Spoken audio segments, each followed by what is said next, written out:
When I tell you I was ready for a peaceful weekend, just me, my lakeside cabin, and a big fat mug of silence, you gotta believe I was not prepared for what I rolled up on. Picture this. I'd just survived 4 hours of winding roads and idiot drivers dreaming of solitude, only to find a full-on wedding party exploding across my porch like a pastel bomb.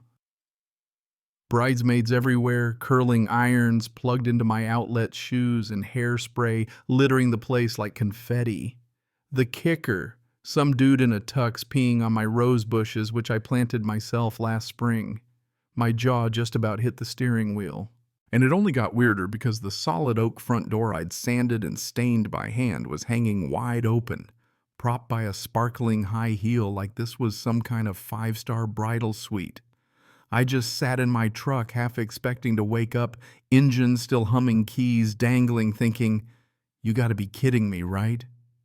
If you'd told me I'd walked into a Hallmark movie, gone off the rails, I would have believed it, because my place looked like someone's Pinterest board had vomited all over it. Fairy lights strung up a giant white tent, eating up the backyard, the whole 9 yards. So there I am, boots crunching on the gravel, when this woman in heels that could probably shatter concrete and a blazer tight enough to strangle a snake comes charging at me. Clipboard bun attitude. "Thank God you're here," she says, like I'm the cavalry. "You're the plumber, right? The bride needs hot water or the photos are ruined." I just blink at her. I'm still working out if this is real life, and she's rolling her eyes, muttering about clueless contractors. "Don't play dumb," she snaps. "You were called in. Go fix it." Let me back up a sec. I never joined the HOA here. In fact, I bought this place because the HOA line stops a couple 100 feet past my mailbox. But Susan, her name's Susan, of course it is, she's insisting they incorporated my parcel for today's bridal shoot, something about an event zone they voted on last week. I'm staring at her like she's trying to sell me beachfront property in Kansas, but she's dead serious. "Check your inbox," she says, like I get HOA spam for fun. I finally managed to say, "This is my cabin flat as a pancake," and she just grins all teeth like she's looking at a pawn she just took. "Oh, you're Alex Great. You're on the list." Then she hands me a badge that says, "Property Host," in neon pink. The audacity almost knocked me sideways. I hand it right back, fighting the urge to laugh in her face. "Give me 10 minutes. I say I'll fix your water." She flashes me a thumbs up and power walks away, probably to post some manifesting bridal magic nonsense. Meanwhile, I'm fuming, my hand shaking as I slip around to the basement because you know what? Two can play at this game. I twist the water valve shut, kill the power at the fuse box if they want my cabin for a spa day. They can enjoy it, freezing cold and pitch black, revenge American style. American. But I'm not done. I call my old buddy Mike. He runs the local tow service, owes me a favor from poker night. You see a black Escalade out front with an event sign, "Tow It," and crank some classic rock while you do it. Then I lean back in my truck, sip my bad gas station coffee, and wait for the chaos. Sure enough, the lights go out just as the bride's hair gets halfway curled. There's screaming champagne, spilling mimosa bar, sputtering to a halt. Mike's tow truck pulls up, and when he hooks Susan's SUV, she charges out, screaming bloody murder heels, digging trenches in my driveway. "You can't do this. I'll ruin you," she howls. I just roll down my window, cool as ice. "I'm hosting," I say, holding up her dumb badge. "Yeah, that happened." She threatens legal action, HOA articles, the whole bit. I shake my head. "Not in your HOA, Susan. That amendment you pushed never made it past the county board. Real records, not your fantasy newsletter." You'd think I'd punched her in the throat. She's gaping when the bride storms out, half-made-up phone dying, shrieking about not posting her lake views. "There are no lake views," I tell her. "This isn't your lake or your cabin or your wedding." The looks on their faces, priceless. Now the whole party's melting down. Bridesmaids scatter hairpins, flying tent half collapsed. I give them 5 minutes, maybe 3, to get off my land, or I'm calling the sheriff.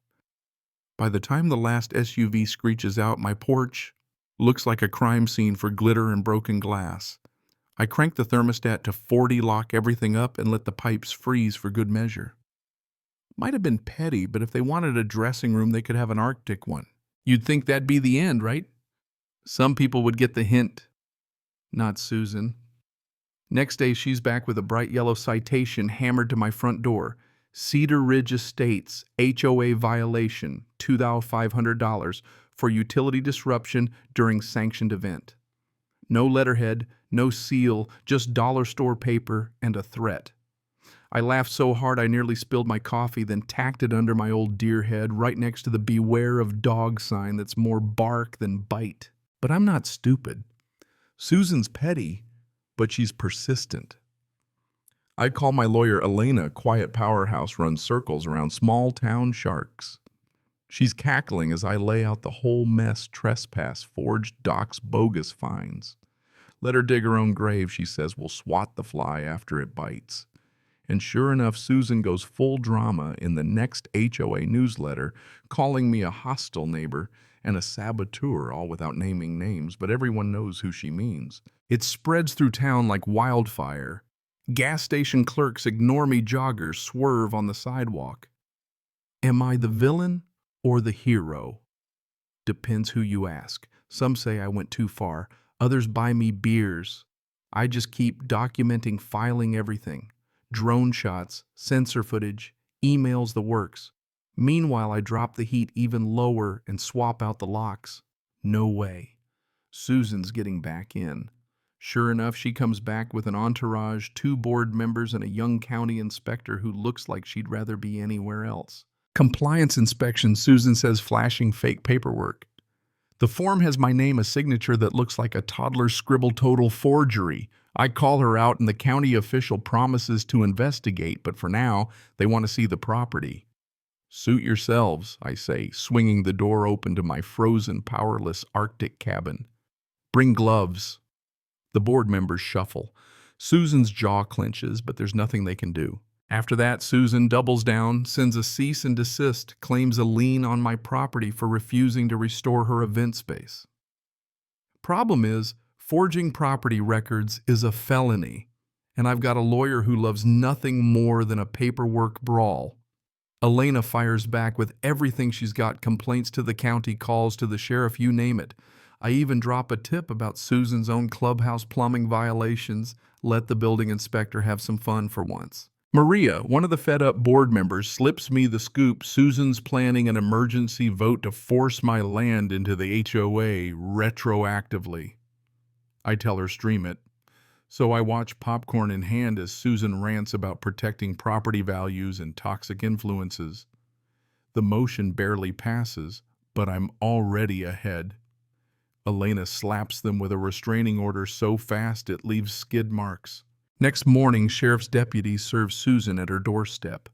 She throws a fit in her robe, neighbors film, and the whole mess lands online. But I'm not done.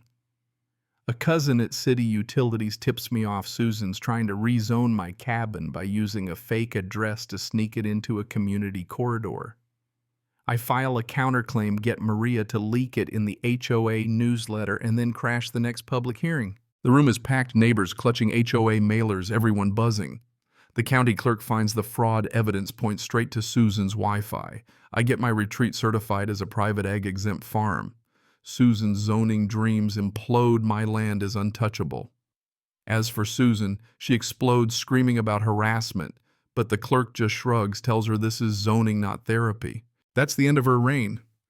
I turn my place into an anti-HOA retreat. People come by for stories about the frozen wedding drink, sweet tea, and marvel at what the HOA tried and failed to pull off.